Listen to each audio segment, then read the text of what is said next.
ஒரு +2 படிக்கக்கூடிய மாணவிக்கு வந்து பாலியல் கூட்டம் நடந்திருக்கு. இதை விசாரிக்க போனா உள்ள வந்து என்னை தூக்கி வந்து உள்ள ரிமாண்ட் பண்ண போறாங்களாம்.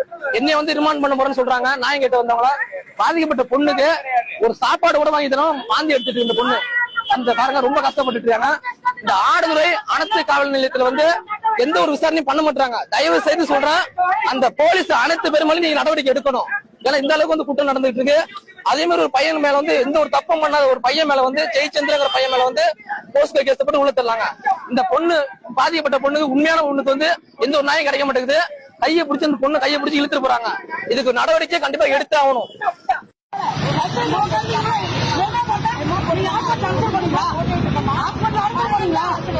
நண்பர்களே என்னன்னு